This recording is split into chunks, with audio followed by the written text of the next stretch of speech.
So hi guys, magandang gabi. So mayroon po tayong Ilocos empanada dito sa harapan natin. So gagawa po ko ng vlog, special delivery, kaka-deliver lang sa akin ni Girl Edwin. So para sa mga gustong mag-try ng Ilocos empanada dyan, galing kay Edwin, pwede kayong mag-message sa kanya at pre-delivery na rin siya. So, eto, mainit pa.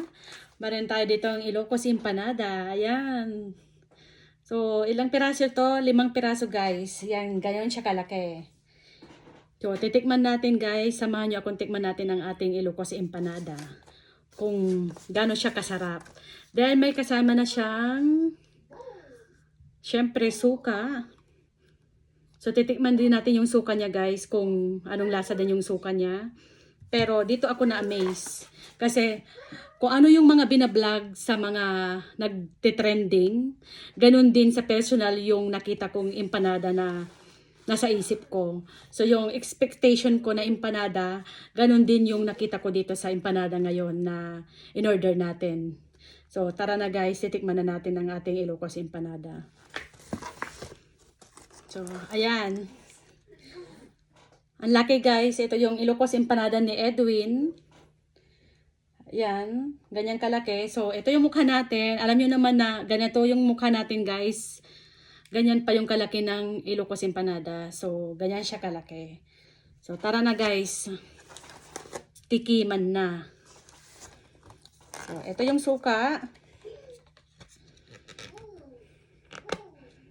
So, syempre hindi tayo magdidip dyan para magamit natin sa ibang araw. So, kuha tayo ng malinis na plato. Dito tayo magsasawsaw. Amoy pa lang, masarap na yung yung suka.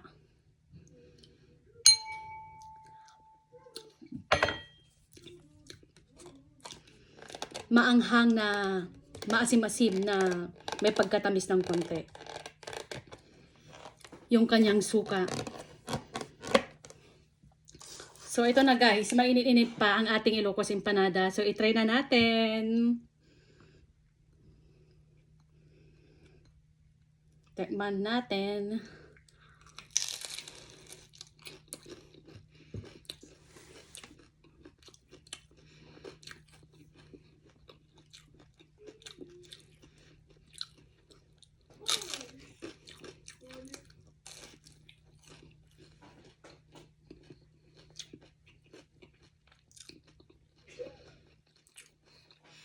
Natitikman ko pa lang guys yung pagka-dough niya. Yung pagka-dough niya guys is crunchy. May lasa siya guys, hindi siya parang harina or cornstarch. Ganon yung lasa, may pagkalasa yung dough niya. Kakagat naman tayo dito sa may laman niya or filling sa loob. Kaiser, you wanna try?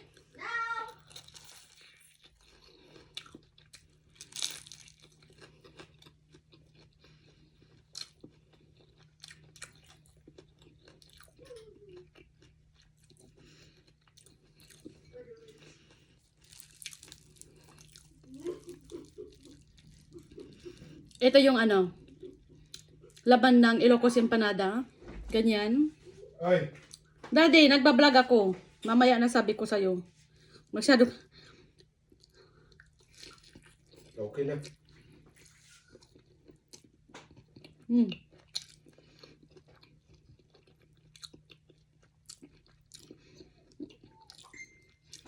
Masarap. Yung sa loob niya, hindi pala. Unexpected ko. Yung sa loob niya, yung papaya.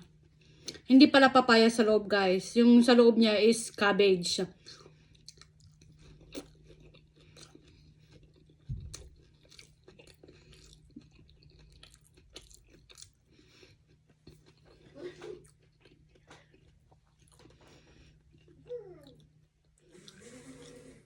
Hindi pala, sorry pala. Nagkamali ako.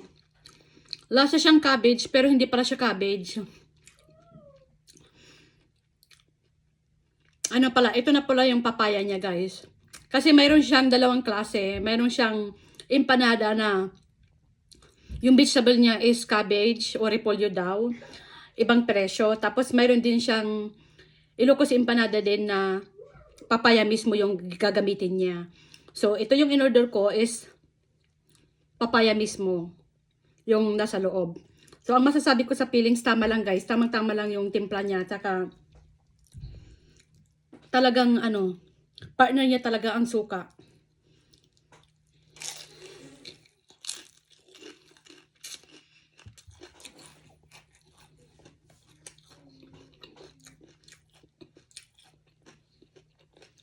Sarap.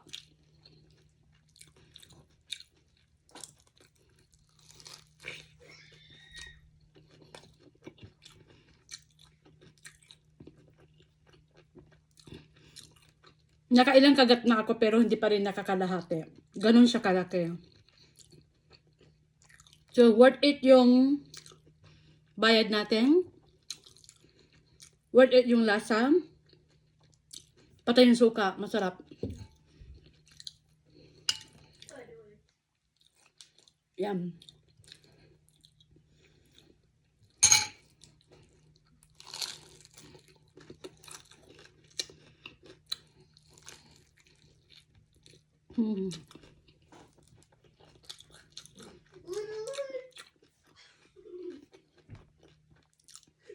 Speechless ang lola nyo.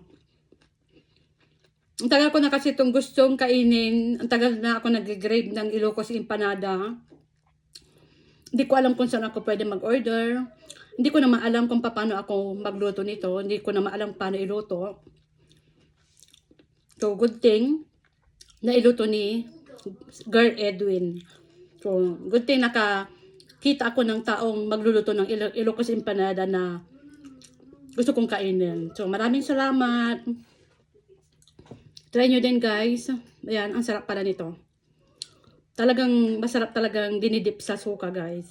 So, ayan, bye.